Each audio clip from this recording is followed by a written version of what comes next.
Lord, thank you for this day. And thank you for this time, Lord.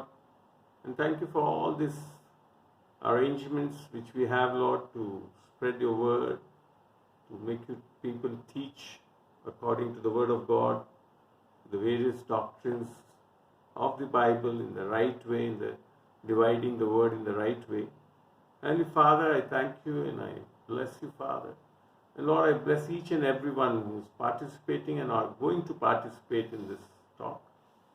Lord, open our eyes, open our ears, Lord. And Lord, may the Holy Spirit guide us, counsel us, and teach us in a still small voice, Lord, speaking to their hearts.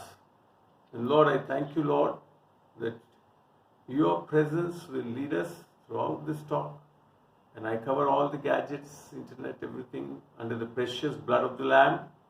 And no work of the devil can prevail over here, Lord. And Father, I thank you. And once again, I pray, and Father, that as we proceed, Lord, give us a beautiful revelation of this topic, Lord, about the baptisms, so that we may be grounded on the right truth and not get swayed up with various doctrines which try to bring us into unbelief, and that's why we don't understand many times things happening in our life. And I see this doctrine to be one of the wonderful doctrines by which you can be grounded and established in the truths of the Word of God and be a powerful child of God. We bless each and every one of us, and we ask this in the precious and unfailing name of Jesus. Amen and amen. Okay. So today's topic is a very beautiful topic. It is one of the very good doctrines in the Bible and very prevalent. And most of the people, when I have asked, they think there is only one type of baptism in the Bible. But the Bible itself in Hebrews 6:2 starts off the baptisms. That means there are more than one type of baptisms in the Bible. And to start up, I'll wind up with the very one baptism which is exclusively related to Jesus, and that is not the water baptism, even that. This is the baptism which was exclusively for Jesus Christ, different from time when John baptized him in water at the Jordan River. This was his baptism in sins of the world, on the cross, and the punishment of sins. This was needed so that the baptisms which Jesus wanted to give to mankind would be received later. This has been clearly mentioned in Matthew 20:22, where I would request those who have joined to put off mute their mics. There are some disturbances coming. Thank you. So Matthew 20:22 says, "But Jesus answered and said, 'You do not know what you ask. Are you able to drink of the cup that I shall drink of, and to be baptized with the baptism that I am baptized with?' They said to him, 'We are able.'" So this was an exclusive baptism of Jesus by the sin of the world and the punishment. Now the thing comes about the very prevalent baptism. People know, most of the Christians. This is one of the other baptism of the Bible is the water baptism given by John, initiated by John. That is in Mark 1:40. Where it is written, "John came baptizing in the wilderness and proclaiming the baptism of repentance for the remission of sins. And all the land of Judea and those of Jerusalem went out to him and were all baptized by him in the Jordan River, confessing their sins." This was the baptism brought especially for the Jewish people. Even the Pharisees and all also came to get baptized by John. And this was opening the way for coming of the Messiah. Now this was the baptism of repentance for the Jews especially, who confessed their sins for the remission of sins. It was done by immersing them in the Jordan River waters. And this has become a law for the Jews, and thus Jesus, who was a Jew, though he did not commit any sin, was baptized by John to fulfill all righteousness for the law. That is mentioned in Matthew 3:15, where Jesus said to him, and answering Jesus said to him, allow it now, for it is becoming to us to fulfill all righteousness. Then he allowed him. In fact, John, when Jesus came to get baptized by him, John said, I should be baptized by you instead of me baptizing you. And that is how it is concluded, and he was water baptized. Now,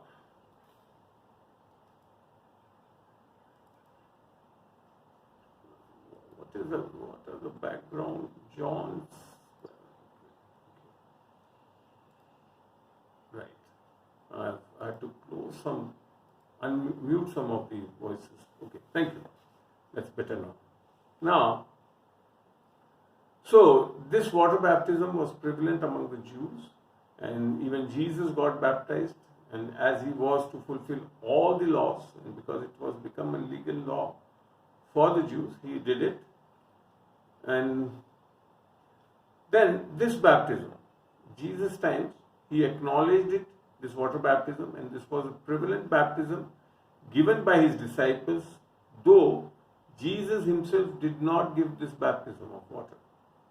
That is very clearly written in John 4:1, where it says, therefore when the Lord knew how the Pharisees had heard that Jesus made and baptized more disciples than John, though Jesus himself did not baptize, but his disciples did. So here we come to understand that water baptism is biblical. Jesus acknowledged it. Jews were taking it. Yet, Jesus himself did not baptize anybody in water. Because I believe Jesus knew that more than this, his coming, that is coming of Jesus, was going to bring the better covenant of grace for all mankind, where he would be baptizing them by his Spirit. And the two Spirit baptism for which he came, that is the two more baptisms which Bible mentions. First was Jesus exclusively the sin baptism, which he had to take it. Then there is the water baptism, the Jews and even Jesus took it. And now it came up with the two Spirit baptisms for which he came, and that was to baptize with the Holy Spirit and with fire. The two Spirit baptism for which he came was very clear. The water baptism in no way could change the spiritual status, that is the sinful nature of mankind. That is to be understood. That's why Jesus came to give two more baptisms, that is the Holy Spirit baptism and by fire. So to make a sinful man spiritual, one needs baptism by the Spirit of God. That is the most important thing to happen with one to become a Christian. So that is what in Matthew 3:11 John proclaimed it. I indeed baptize you with water to repentance, that is the water baptism. But he, that is Jesus, who comes after me is mightier than I, whose sandals I am not worthy to carry. He shall baptize you with the Holy Spirit and with fire. So that is how two baptisms, coming of Jesus could only provide these two baptisms. Thus, the new order of baptism in the New Testament, after the death and resurrection of Jesus Christ, is related to baptism by Spirit for the salvation and lordship of Jesus on the Spirit, as well as on the soul and body of mankind, and can also be associated with water baptism. So first, if you get Spirit baptized, thereafter water baptism is relevant now in the New Testament. This baptism of Spirit of man for her salvation by the Spirit of God is only possible by confessing and believing the gospel of grace or gospel of Christ. That has been mentioned in Romans 10:9. Because if you confess the Lord Jesus and believe in your heart that God has raised him from the dead, you shall be saved. That is how that is happening. The power of God is the Holy Spirit, who is received for salvation by the gospel for everyone who believes. That's what Romans Paul says in 1:16. For I am not ashamed of the gospel of Christ, for it is the power of God unto salvation to everyone who believes, to the Jew first and also to the Greek. The same thing has been mentioned in Ephesians 1:13 also, where it says, in whom also you hearing the word of truth, the gospel of our salvation, in whom also believing you were sealed by the Holy Spirit of promise. That is what the Holy Spirit baptism is. When a man is saved or gets born again, that is what the salvation experience is.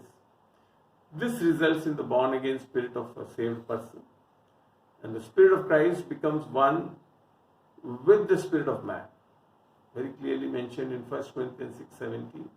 But he being joined to the Lord is one spirit. That is your salvation. This is the reason that a person can enter the body of Christ. There is no other reason that one can enter the basic ecclesia, that is the church, only through the Spirit baptism. It is very clearly mentioned in 1 Corinthians 12:12-13. I read it like this. For as the body is one and has many members, and all the members of that one body being many are one body, so also is Christ. For also by one Spirit we are all baptized. It's not water. It's by one Spirit we are all baptized into one body, that is the church, whether Jews or Greeks, whether bond or free, even all were made to drink into one Spirit. That is the primary thing of the New Testament, the Grace Covenant. How you become a Christian is by the baptism of His Spirit, by the Holy Ghost, or the Spirit of Christ, or Spirit of God, as mentioned in Romans 8:9. And that is how, when you receive that Spirit inside your spirit and joins with our spirit, that is the status of the Spirit baptism which is needed to make us enter the body of Christ, that is the church. Agreed? Now, we then receive eternal life due to this. That is the life of God, that is the Spirit of God inside us, living and making us, guiding us, and giving us the right directions and all.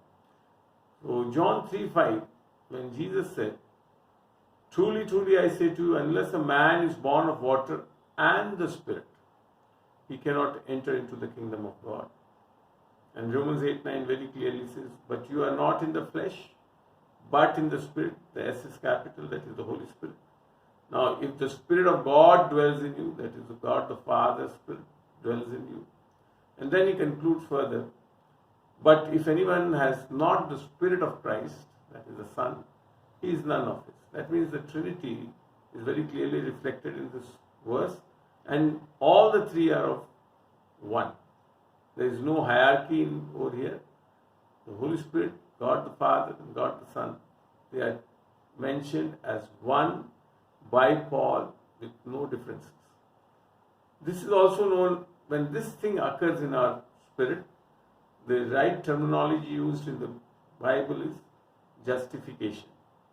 Just as if there is no sin. I believe I have explained to you about the sin which is in the spirit was separation from the Spirit of God by the disobedience of Adam, that is in Romans 5:19. And now it is restored by the obedience of Christ, the second Adam, that we are made righteous, and that is what justification occurs. This was also possible only after the resurrection of Christ, not before the resurrection of Christ. This baptism was not available. For this to happen, Jesus had to die for our sins and has to be buried and risen again on the third day. And that is the cause of this Spirit baptism, that is our salvation. I hope that is grasped by you beautifully. Now, this is how a sinner becomes a Christian saint. A sinner becomes a Christian saint. Now, she can be baptized by water, which is a proclamation to others that she is saved, that the person is saved. This is to show to the world. Water baptism is not changing your spiritual status. Spirit baptism changes your spiritual status, and this water baptism now is an indication to proclaim to the people that I am born again, I have been saved, as well as, if you remember, Jesus took the baptism for completing the righteousness. That means now, in the New Testament, the water baptism which was done by John was for repentance from sin and forgiveness. Now it is not for repentance of sin. Your sin has been forgiven the day you get saved and got baptized by the Spirit of God. Now it is for a commitment to righteousness. That is the purpose of this water baptism in the New Testament. Not to get a forgiveness of sin. It is for, or not even to enter the church by that, but to a commitment that because I am saved, I have been made righteous through, as a gift of God through Christ. Now I will be committed for righteousness, and now I bear fruits of righteousness due to the gift of righteousness which is available in us. That is the basic purpose of water baptism in the New Testament, which has been done. Now, the same pattern which I am mentioning, that is first the Spirit and then the water baptism, has been depicted from the Old Testament also, when we read in 1 Corinthians 10, 1 and 2, where it reads like this: Moreover, brethren, I would not that you should be ignorant how that all our fathers were under the cloud. The cloud was the Holy Spirit leading them. So they were under the cloud, and all passed through the sea, and were all baptized unto Moses in the cloud and in the sea. That is how it is being depicted in the Old Testament. The sequence is this only in the Old Testament also, as a shadow and type, and that has been fulfilled now in the New Testament after the coming and resurrection of Jesus Christ. So that is how we have to take it very clearly. It's biblical this way. Unfortunately, many people are now thinking that water baptism makes them a Christian. No, it cannot. It has to be first the Spirit baptism. So, the common preaching due to the baptism of Christ by John is that after water baptism we can enter the kingdom of God and get baptized in the Holy Spirit. That is how church takes it. This is further preached by quoting chapter 3 of the book of John, where Jesus is telling that we should be born of water and of Spirit. That is in John 3:5, where Jesus answered, Truly, truly, I say to you, unless a man is born of water and the Spirit, he cannot enter into the kingdom of God. And that is how they have got into the trap of that water baptism makes you Christian. But when you see this verse further, this verse is not mentioning about water baptism. Water baptism is a biblical principle, I have already mentioned you. But this verse does not mention about water baptism. In the next verse, Jesus himself clarifies that to be born of water is your physical birth, born of the flesh. That is in the next verse itself, in 6. And then he says, but to be born of the Spirit is related to our spirit, the spiritual restoration. That is the salvation of Christ. So 3:6 reads, that which is born of the flesh is flesh. That is your physical birth. And that which is born of the Spirit, that is the S capital, is spirit, your spirit. And that is known as the spiritual birth. So first we should be born physically on the earth. And then in the Spirit we have to be changed and made new by accepting the salvation through the gospel of grace or Christ. That is what has to happen. So that is the truth of that verse. It's not related to water baptism. So, now 2 Corinthians 5:17 very clearly tells about this. So that if anyone is in Christ means Christ is the anointing. So in the anointing, that one is a new creature. All things have passed away. Behold, all things have become new. It's not some things have become new. All your spirit is completely made new, created new, due to the Holy Spirit baptism. That is the requirement for entering into the body of Christ. And in Christ means the baptism of our spirit by the Spirit of Christ. After that taking, the water baptism is relevant. Or else, without the Spirit baptism, we will be sinners, and the water baptism will not change our spiritual condition. I lightly remark it in this way. In other words, we are dry sinners and will come out as wet sinners if we just take a water baptism. Until unless we are not Spirit baptized, This is the only thing which can happen. You are a dry sinner coming out wet sinner.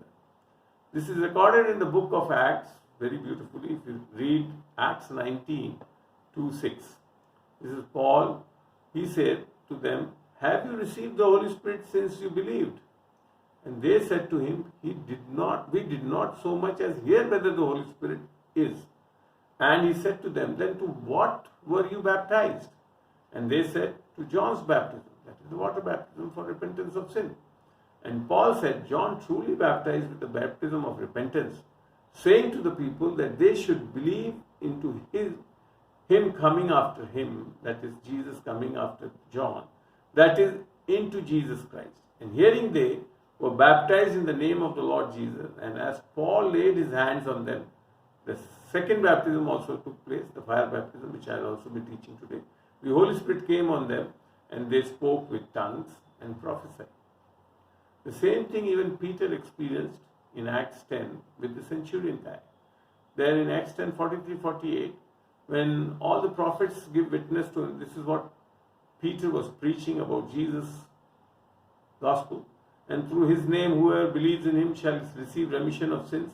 While Peter was still speaking these words, the Holy Spirit fell on all these hearing the word, and those of the circumcision, that is the Jews who believed, as many as came with Peter, were astonished, because the gift of the Holy Spirit was poured out on the nations also, that is the heathens. For they heard them speak with tongues and magnify God. And then Peter answered, "Can anyone forbid water, that these who have received the Holy Ghost, as well as we, should not be baptized?" And he commanded them to be baptized in the name of the Lord. That is the water baptism took place of these guys. So that is what I find in the Bible very clearly mentioned, that it is first the Spirit baptism should occur and we should get born again. And thereafter the water baptism is relevant for us. And that too is so not for the forgiveness of sins. It is for our commitment to righteousness, which we have already received through the faith, righteousness of faith through Jesus Christ. Now, when we come to Paul, something also clearly speaks about how is the gravity of water baptism. In fact, Paul gave water baptism. So water baptism is not wrong. It is the right doctrine of the Bible, but has to be taken in the right sequence. So in fact, Paul gave water baptism to very few people. And he has very boldly recorded, led by the Holy Spirit, that Christ has not sent him to baptize, but to preach the gospel which saves and gives the power of God. So what he was given was the right thing, not to water baptize, but to baptize them with the Spirit of God. That is in 1 Corinthians 1, 14, 16 and 17. It goes like this. "I thank God that I baptized none of you except Crispus and Gaius. And I also baptized the household of Stephanus. Beside these, I do not know if I baptized any other." Paul wrote 3/4 of the New Testament, had a very sharp memory, revelation and all. And so I believe he knew everything about how many people he has baptized in water. "For Christ did not send me to baptize, but to preach the gospel." And that gives the spirit baptism. And that too not in the wisdom of words, lest the cross of Christ should be made of no effect. For preaching of the gospel is foolishness to those being lost, but us being saved, it is the power of God. That is the receiving the Spirit of God. That is how the Spirit baptism occurs, due to the gospel. Now, when the soul and body of born again man yet may not be under the complete control of the Spirit of Christ, though this man has eternal life in his spirit, and we know that we are made of spirit, soul and body, that is in 1 Thessalonians 5:23. So, though this man has eternal life in his spirit and receives all spiritual blessings in Christ and has the fruit of the Spirit, that is in Galatians 5:22-23, yet due to unbelief or temptation influencing her soul, she may not live a powerful Christian life. Hence, the fire baptism should be received to bring the body and the soul under the control of the Lord, and one can become a useful vessel for God to be used for His glorious plans by giving him or her the various gifts of the Holy Spirit and for edification of the body of Christ, the church. That is the purpose of fire baptism. The fire baptism was possible only after the ascension of the resurrected Christ into heaven. See, the resurrection opened the door for Holy Spirit baptism of your spirit, and his ascension and going and sitting on the right hand of the Father. That event opened the door for the fire baptism. That is mentioned in John 7:38 and 39. He who believes in me, as the scripture has said, out of his belly shall flow rivers of living water. But he spoke this about the Spirit, which they who believed on him should receive. For the Holy Spirit was not yet given because Jesus was not yet glorified. Not resurrected, he is to be glorified. That is his ascension. Okay? So, again when Jesus was going to ascend to heaven, he again said this to his disciples. In Acts, when we read in the various verses like 5, 8 and 9, it consolidated way I am giving you. For John truly baptized with water, but you shall be baptized in the Holy Spirit not many days from now, but you shall receive power, the Holy Spirit coming upon you, and you shall be witnesses to be both in Jerusalem and to the end of the earth. And saying these things, as they watched, he was taken up, and a cloud received him out of their sight. Now, here it is not speaking about witnessing about Jesus. He said, you will witness me. That means as he is, so we shall be witnessing. The same things that's mentioned in 1 John 2:6, where Jesus said, if you say that you believe in me and you abide in me, then as I walk, you should also walk.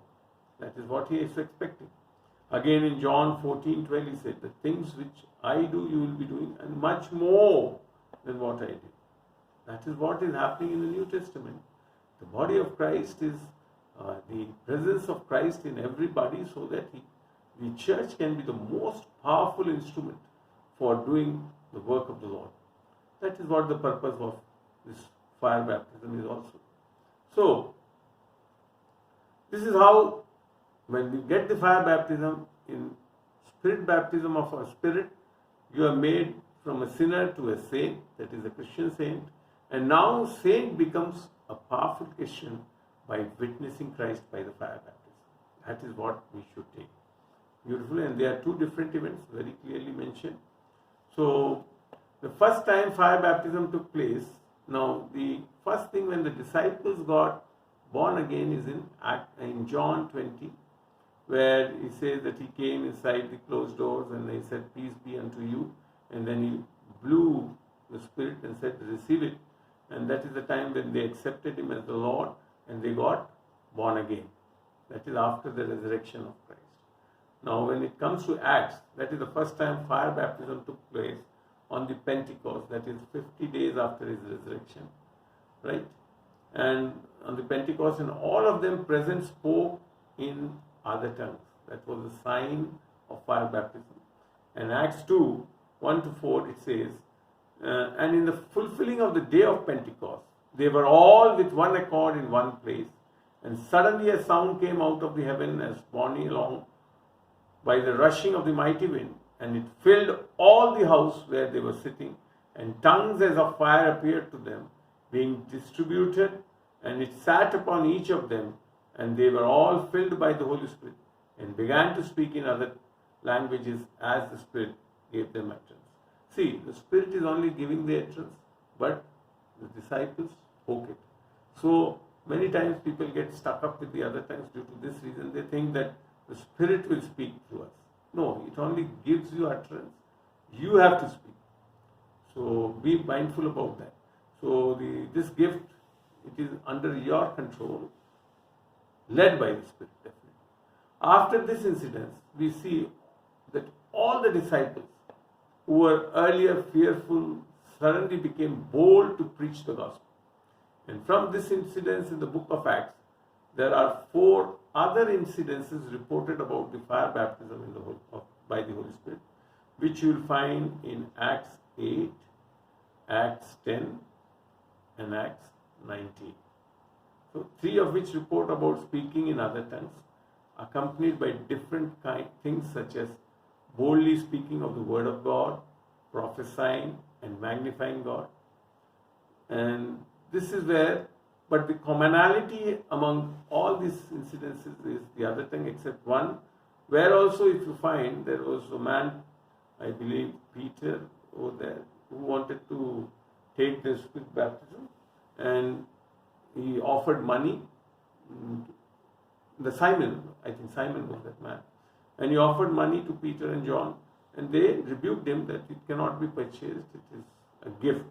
So this baptism is again a gift, as our salvation is. So you have to be very clear about it.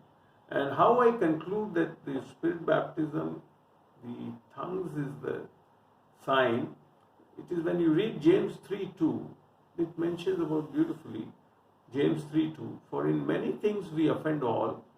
If any man offend not in word, that is speaking, the same is a perfect man, and able also to bridle the whole body. I believe the fire baptism is what is happening, that the Spirit of God takes over our tongue and controls it. And that is how He is able to control our complete body. And that is why I fully agree with it that the result of fire baptism is other tongues, as also it is seen in the various incidences in Acts. That is what happens in the fire baptism. The Holy Spirit takes control of the tongue and is now able to control the whole body. The benefits of the fire baptism have to be looked into very seriously, and speaking in unknown tongues are many, and some of them are as follows. I'll just quote you some of the benefits which we have due to speaking in tongues. It edifies us, that is in 1 Corinthians 14:4. He that speaks in an unknown tongue edifies himself. I got saved in 1998, but due to wrong teachings, I could not receive fire baptism till I got in 2001. And thereafter, I have seen a wonderful spiritual maturity, and just like leaps and bounds, I have gone into the Word and all, and I have been edified when I started speaking in tongues. The second which I find is, it is the way by which you build up on the holy faith, which is again a gift which I have already taught you in the biblical faith, and can walk in love of God due to this gift. That is in Jude 1:20-21. But ye, beloved, building up yourselves on your most holy faith, praying in the Holy Ghost, keep yourselves in the love of God, looking for the mercy of our Lord Jesus Christ unto eternal life. So whenever you want to walk in the love of God and build up in your holy precious faith, the best way is to speak in to pray in tongues or the Spirit, and you will be able to do it very easily. We have found it many times, even especially in ministering people, when we are not able to walk in the love of God. That is the very best instrument which God has given us, the gift of speaking in tongues, and we are able to do that thereafter when we do it. Then he says, by the word of God says, to enter his rest and be refreshed. That is to walk by faith and in peace. That is in the Old Testament, that is Isaiah 28:11 and 12, where it says, with stammering lips and another tongue will he speak to this people, to whom he said, this is the rest wherewith you may cause the weary to rest, and this is the refreshing, yet they would not hear. So that is one of the very good ways to enter and to walk by faith and in the peace of God when you speak in, pray in the Spirit, that is by other tongues. And this is again, I am fully vouched to this. I have seen it many times. Whenever I want to do that, it's the best way to enter the rest of God. Now, then he says, the Word of God says, pray right intercessory prayers for us and other saints. Not only for others, for us also. This gift makes you pray in the right intercessory prayers. In Romans 8:26 and 21 says, likewise the Spirit, that is the Holy Spirit, also helpeth our infirmities, for we know not what we should pray for as we ought, but the Spirit itself maketh intercession for us with groanings which cannot be uttered.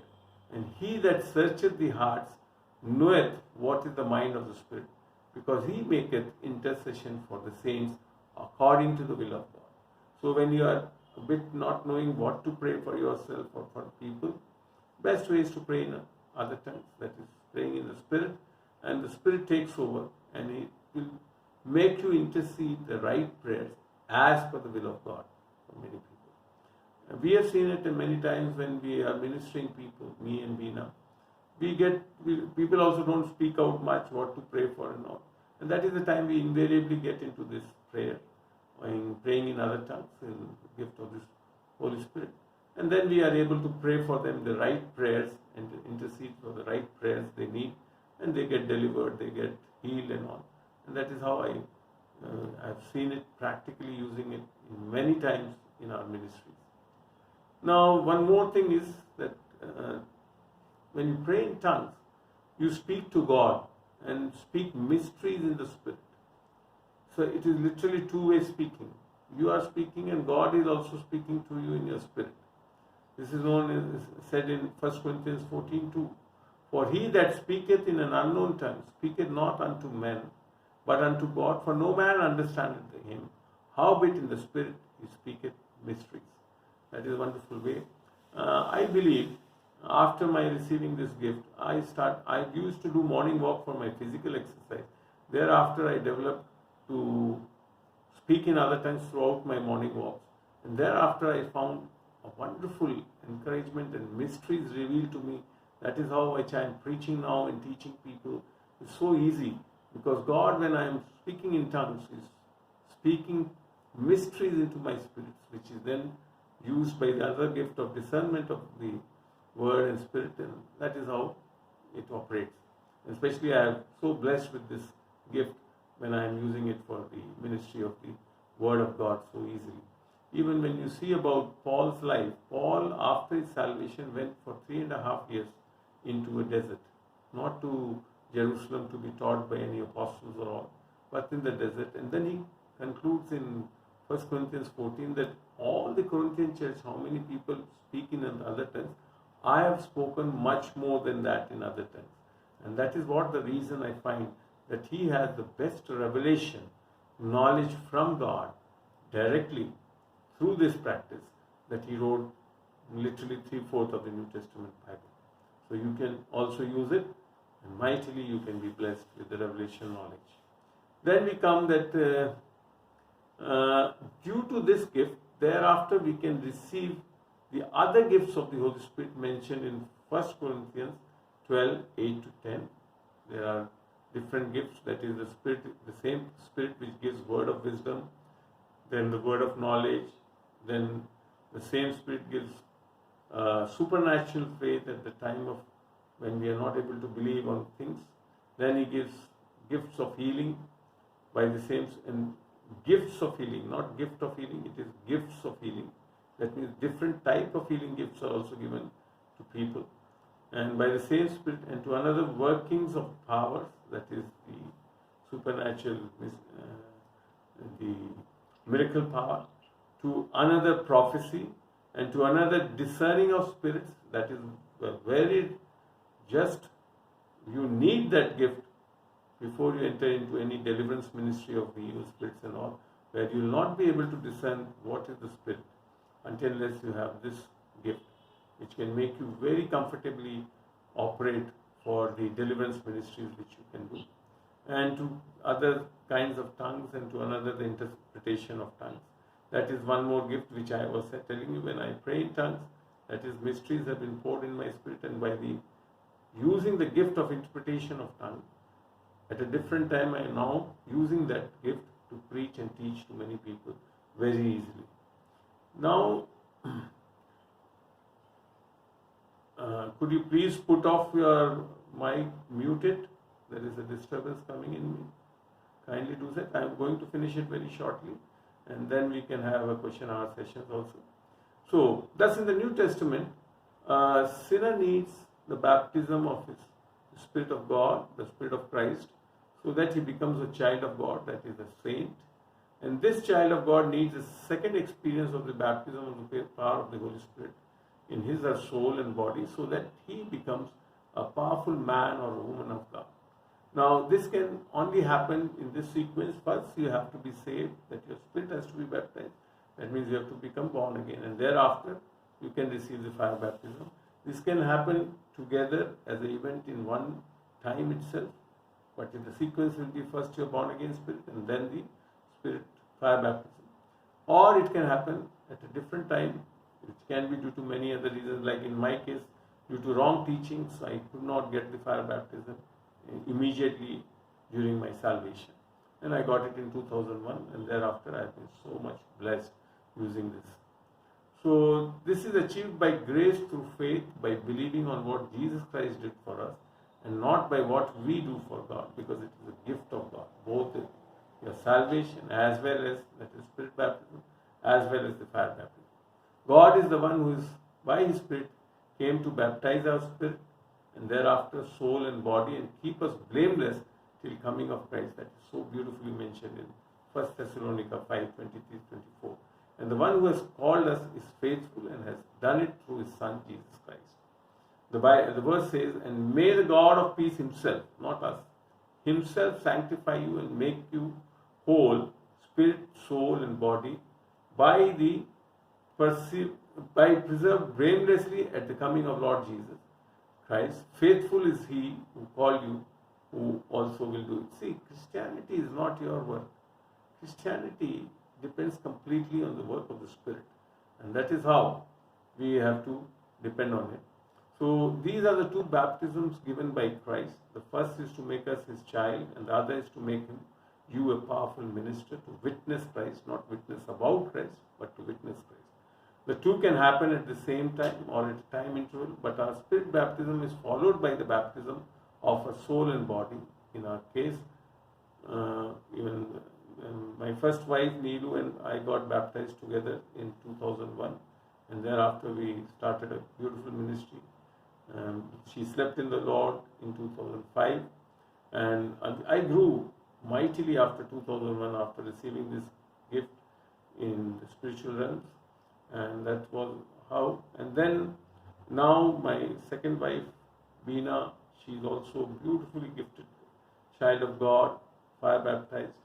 And when we joined in 2013, and beautifully, both of us are being now used mightily for, especially even the verse which was given for us, our ministry is 2 Corinthians 3:6. We will be ministers of the new covenant, not the old. The letter killeth, but spirit gives life.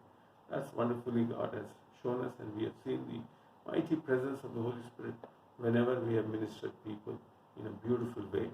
And by the grace of God, we both are now being used mightily by our Lord and Savior Jesus Christ for His great commission mentioned in the Bible, in the book, that is in Mark 16 and verses 15 to 20.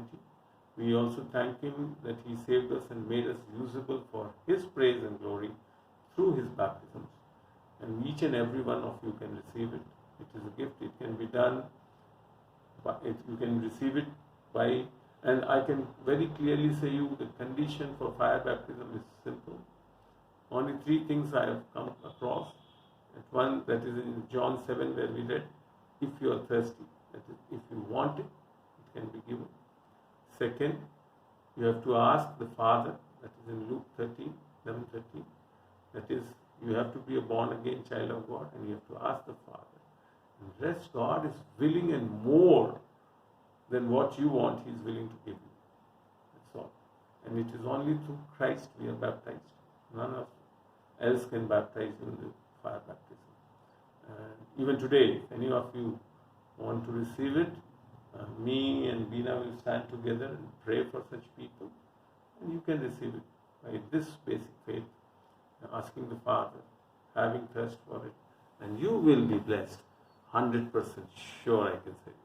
So I conclude over here with this topic of the baptisms in the Bible. I believe we have received it in a clear way, and thereafter now I'll close this talk so that we can have any questions and answer sessions, and thereafter if anybody wants to be prayed for, we will definitely like to do them.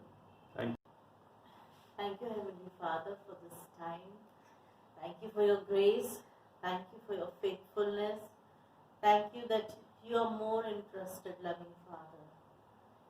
Yes, loving Father, so that your children be fruitful, multiply, subdue, and have dominion, loving Father, on this earth. You want, loving Father, every child to be strong in your might, loving Father. Yes, our Father, we bless each and every household who has joined, loving Father, that you will strengthen them through your faith, loving Father, the gift of faith, and you will build them, loving Father, as spiritual bodies, loving Father, to construct and build, loving Father, your church above. Thank you, Lord. We give you all the glory. In Jesus' name we pray. Amen. Amen.